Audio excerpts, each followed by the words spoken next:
a little bit more about what a drag kid does? We learned about drag queens and drag kings on Queer Kid Stuff. We don't know what a drag kid does. A drag kid is a kid who does drag. Get it? Drag kid. We'll convert your children. Happens bit by bit, quietly and subtly, and you will barely notice it.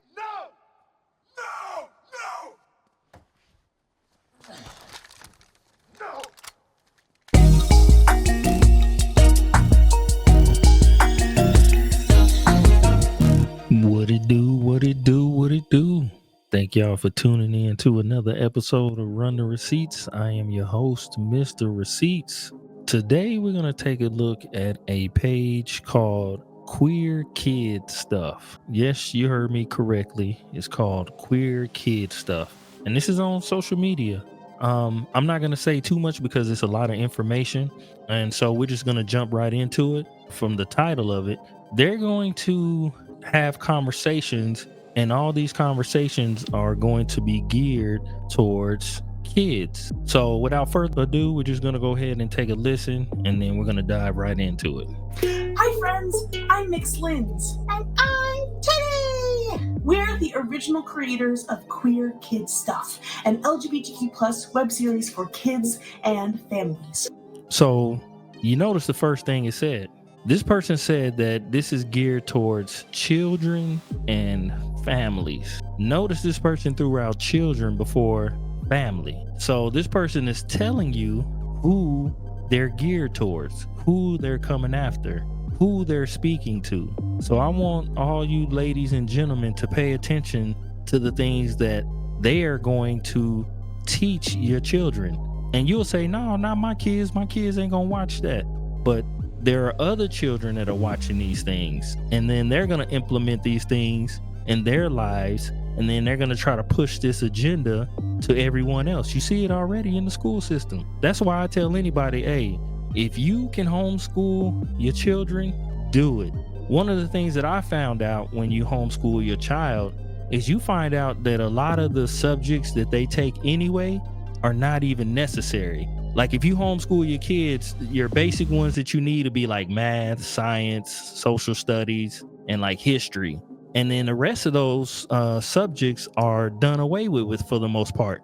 And then they may have you do like maybe one or two other subjects, but you could spend the majority of your time with your child if you homeschool them, because they won't have to do all the other subjects. So you can teach them the things that you need them to learn, all the life lessons about your family. You can go on vacations, and you can actually be around each other, and then they can learn from you instead of having the school system raise them. Because when you go to the school system, I always tell people these things. They go to school for 8 hours, and then they come home after the 8 hours, and then they still have to do homework. So by the time they're done going to school for 8 hours and doing homework, they eat dinner, and then they shower up, and then they go to bed, and then they do it again tomorrow. So how much time do you actually have with your children? And while your children are at school, this is what they're learning. Because now the agenda is you have to comply with the he, her, them, they, so on and so forth. You have to adhere to these things. These are now rules in the school system. So I always strongly encourage anybody, if you can homeschool your children, do so, because they're coming after your kids. Let's continue. You might recognize me from my TED Talk, from my books, or even from my work in mainstream preschool media. We started Queer Kid Stuff together in 2016, and we've been spreading queer joy ever since. But it's been a while since we put out any new episodes, and that's about to change. Woohoo! It's finally time to bring back Queer Kid Stuff. We're launching a Kickstarter campaign to reboot the web series so we can keep spreading queer joy and combat hate. We're going to bring Queer Kid Stuff to life like never before, with new music, animated segments, field trips to awesome places like your local LGBT center, or even a gender-affirming doctor's office. It's gonna be awesome! I bet you... You hear that? So they're going to be taking field trips to LGBTQ places, but it's the second one that caught my attention. They're going to be going to these gender reaffirming offices. So just in case your child feels like he's no longer a boy or he no longer wants to become a boy, this channel is going to have a page set up where your child can watch it. She's going to do that for you, where your child can watch and see what actually happens. And then you're going to have men in dresses and men in wigs telling these children that it's okay. You know, if you feel like you're a woman, come see me and I can help you fix that. That's what this place is going to set up for your child to come and watch. This is what they have on social media. And I'm gonna show you what else that this page has set up as well. Let's take a look at this to show you who are they actually coming after. Hello, today is an extra special day. I'm in charge today, and I have a super special guest coming in for the first ever Meet a Queer Kid extra special episode of Queer Kid Stuff. I can't wait any longer. Hi, Desmond. Hi. Everyone, this is my new friend, Desmond. Desmond is amazing. No, really, that's their real name. Hi. How you doing? Good. Do you have a good day today? Yeah. First question. What are your pronouns and how do you identify? My pronouns are he, him, and I identify as a boy. Tell us a little bit about yourself and what you do. I am an LGBTQ activist / advocate, a drag kid, a public figure, and I love your t-shirt. Thank you so much. Can you tell us a little bit more about what a drag kid does? We've learned about drag queens and drag kings on Queer Kid Stuff. We don't know what a drag kid does. A drag kid is a kid who does drag. Get it? Drag kid. So now you see it. So now this page also will have interviews of children on there who either dress up in drag or feel like they're no longer, you know, a boy and they want to be a girl, so on and so forth. This page is going to be set up where all this is going to be available for your children. And then they're going to have the soft music. You see, they got the teddy bear. It's going to remind you when we grew up with Lamb Chops Play Along and Captain Kangaroo.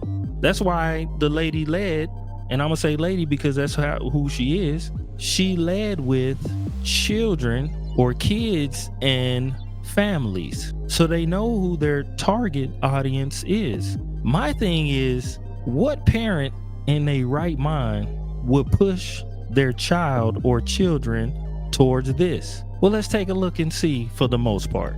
So here's a website. The website is School of Law, UCLA, Williams Institute. When you scroll down, it says 2.6 million LGBTQ adults are parenting children under 18. 18% of LGBTQ people are parenting minors. So it gives you those numbers. So let's take a look at some of these numbers to see who exactly are raising these children. Right here, demographic characteristics of LGBTQ parents. Among LGBTQ parents, cisgender bisexual women, lesbian women, and bisexual men comprise the largest subgroups of parents, followed by cisgender gay men and transgender men. And below that, we're going to look at the numbers. Here are your majority.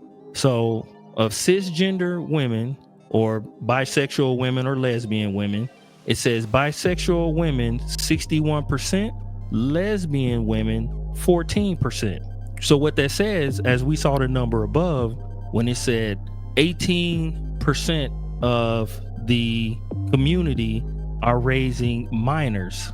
Of that 18% of the LGBTQ community who are raising minors, 75% of them are women. That's a big number. Let's go down and get some more. It says, while cisgender bisexual women make up about 60% of LGBTQ parents, and many of them are married or partnered, a large proportion of them are single parents. And it says 43%. Then it says, likewise, 40% of lesbian parents are single mothers compared with 29% of straight women parents. So it's telling you of this community, you have the married or they have a partner. It says, while cisgender bisexual women make up 60% of LGBTQ parents, and many of them are married or partnered, a large proportion of them are single parents, 43%. So you have 43% of these children who are being raised, they're being raised by single parents, and the single parents majority are women, and these women are in the LGBTQ community as well. So that's who you have that are raising these children. And it makes perfect sense, because when you read the Bible tells you, you can read it in Mark, Matthew, and Luke, but it talks about binding up the strong man. It says something like, no one can enter a strong man's house and plunder his goods unless he first binds the strong man. Then he will plunder his house. That's how you get to the children. And that's how you actually get to the women also. There's no men, there's no leaders, there's no husband, there's no authority figure. So the women make their own decisions, and they make bad decisions, and they make lascivious decisions. And when you combine that with them also having children, because I always tell people, regardless if a woman says, I don't need a man, or if they're in that type of lifestyle, they still crave a man, and they still crave family, because that's in their nature. But their mindset is messed up. So they end up combining what's already natural with unnatural. And then this is the combination that you get because of it. This is the result. And again, the reason why they get away with these things is because there's no leadership. There's no strong men. There's no husband. There's no father. There's none of those things. So that's why it makes perfect sense as to why the majority of these children turn out the way that they turn out.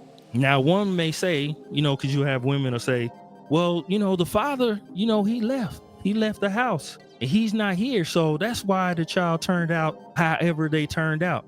But I'm still going to say this, regardless, what if the man died? What if you had a man in the house and he died, and then now it's just you and that child, or you and that children? You still have to raise the child, or you still have to raise the children, regardless. Okay, so the man left. You still have to raise that child, and you still have to raise those children. So you can't have an excuse as to say that there was no man in the house, because if you're going to say that, then you're admitting to yourself that you couldn't do it. And if that be the case, then you need to give that child to someone who could.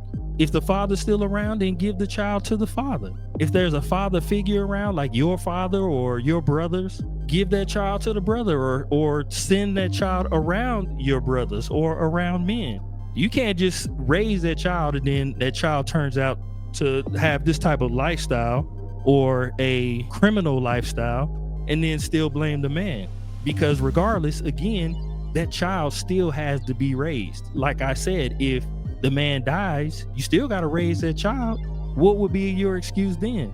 So you have to understand what the agenda is, and the agenda is to take the man out of the home. So let's get another one to show you what they're teaching these children on this page. And this is Teddy's Book Club, where we're reading LGBT plus picture books with you all every Saturday morning. This week, we are reading a book called What's an Abortion Anyway? Linz, what is an abortion anyway? So on this page, they're going to teach you, and I say you, but I mean your children, they're going to teach your children what an abortion is. Now imagine you got a 6-7-year-old child that happens to be on the internet, and this becomes available to them, because it is going to be available. And then they start to watch these things, and then they start to be programmed. So that's the whole point of this thing. Again, this page is for children.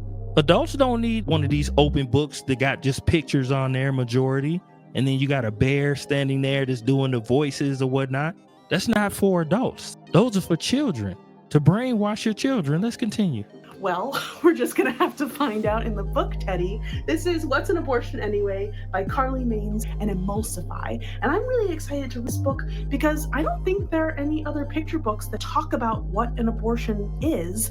And it's a really important idea to understand. So this person is telling you that I don't think there's any other picture books. No, there shouldn't be any picture books. We know that picture books are for children. Adults, you can sit them down and explain to them what's going on in the sense of an abortion. It's easy for us to sit down and make it easy to be understood. So we know that it's not for us, it's geared toward the children. Isn't it, Teddy? Yeah, that's right. All right, well, let's learn what an abortion is anyway. You ready, Teddy? Ready. All right, let's dive in. All right, my friends, this is What's an Abortion Anyway by Carly Main and Emulsifier. What's an abortion anyway? Let's find out, my friends. Oh, I love reading the dedication. This book is dedicated to anyone who has ever had or ever will have an abortion. Now, you see that? Now, a parent may read that and it may cross their mind that, man, I had one before, or they may have one in the future. But reading that to a kid, it's instilled in their mind. First and foremost, you have the parent reading it to them, so that's telling the child that it's okay. But then that also stays in the child's head. And what comes with that? That's all lasciviousness, strong sexual desires. It just teaches you to be outside fornicating and committing adultery and dressing up as drag. And you all know what comes with that. That's all part of pedophilia.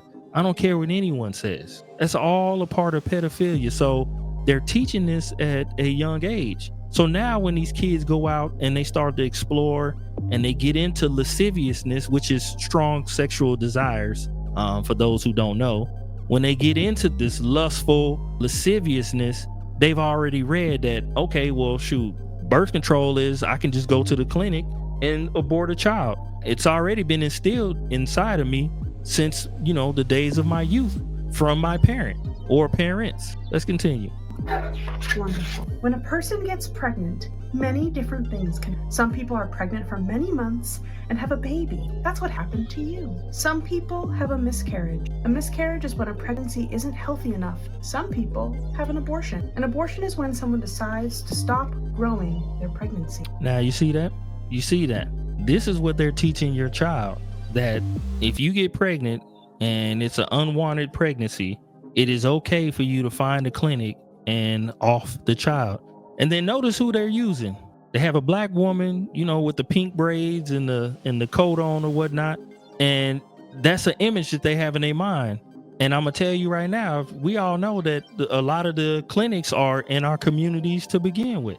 So all this picture does is advertise to those who are of this skin color that they target to begin with when it comes to this type of situation. That these women, they keep it as a norm. This is normal in our community. That's why they'll say we make up 12% of the population, but we off like 50% of the children. It's somewhere around that number. It's a very high number. It's the highest number out of all nationalities in America. So it's easy for them to put this in there because it's not a lie, but it keeps us in that mindset. I'm gonna show you one more video. This is a gentleman. His name is Jaco Booyens. Jaco Booyens, he is an advocate. His sister was in sex trafficking for like 6 years, and then they found his sister, him and his mother. I forgot how they found her, but she was missing for like 6 years, and then he became an advocate, and he's against sex trafficking for children. So we're going to take a listen to him to see what he has to say, and then we'll come back and do some commentary, and then we'll end it from there. When I'm asked why children are being pushed towards this trans movement, and gender mutilation and drag shows and drag queen story hour, we have to understand that we've now arrived at a time in the timeline of the master plan that's been with us since the 1930s and 40s.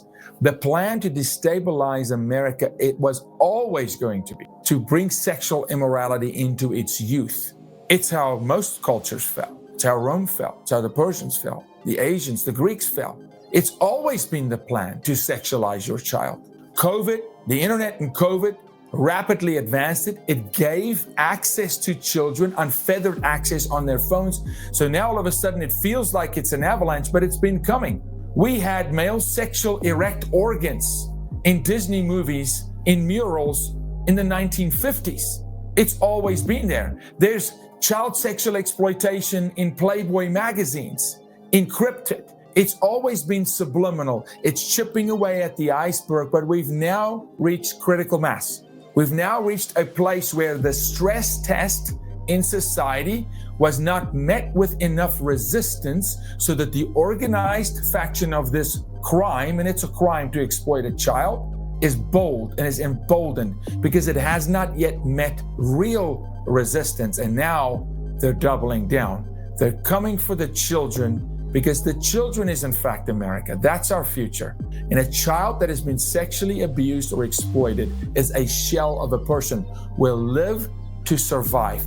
Forget about that child when 18, fighting for the First Amendment, Second Amendment, for the Bill of Rights, for the Constitution. The sexually exploited individuals live to survive. They don't live to thrive.